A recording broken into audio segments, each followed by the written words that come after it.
Wona refka ote woxe moñ nang adna fe ndigilo suma refka nda mosiro moxo wona refka.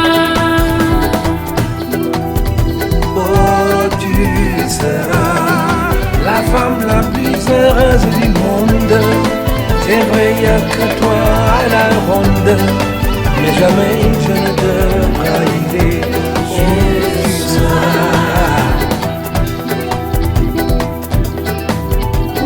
Minda fiyal xam-xam ke ala yandigi ade mbinabo mona kalangale ban fimpado wona refka.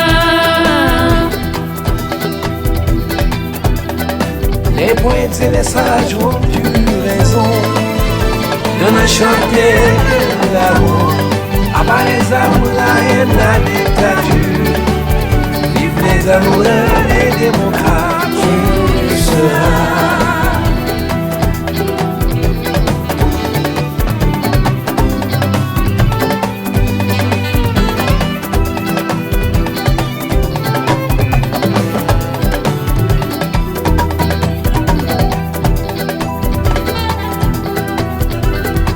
mi dewe jam ke wana todo mato im ke fafne ifi mama to bedangan muskira moho to khanore wona refka. j'ai tourné la page du passé sans regret, sans bien jeter. Je ne suis rappeur ni trappeur, même si une fois j'étais dragueur, mais jamais je ne te trahirai. Tu seras Khanore foyones uroges sonebes yale sote somosu khemi anodai wona refka. je ferai de toi ma confidente, mon âme sœur, ma maîtresse, ma rose, ma déesse, ma seule compagne. Tu seras très heureuse, tu verras, tu seras.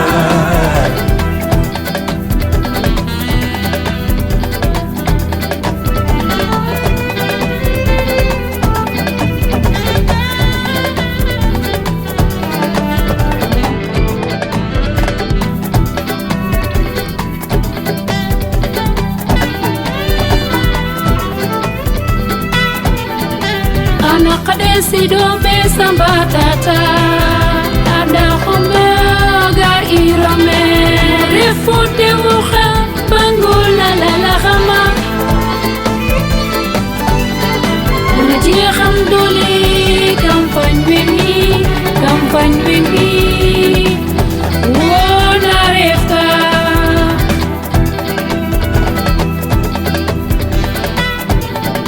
Mes chagrins, mes peines viennent de disparaître.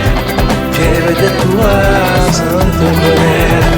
Tu es la femme dont me parlait, si bien les génies de ma race. Avec toi j'aurai le courage de regarder mes ennemis en face. Tu seras.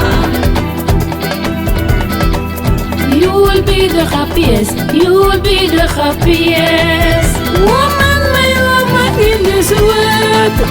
I have never known this love, I will never let you down. You will be the happiest, you will be the happiest, you will be the happiest, you will be the happiest, you will be the happiest.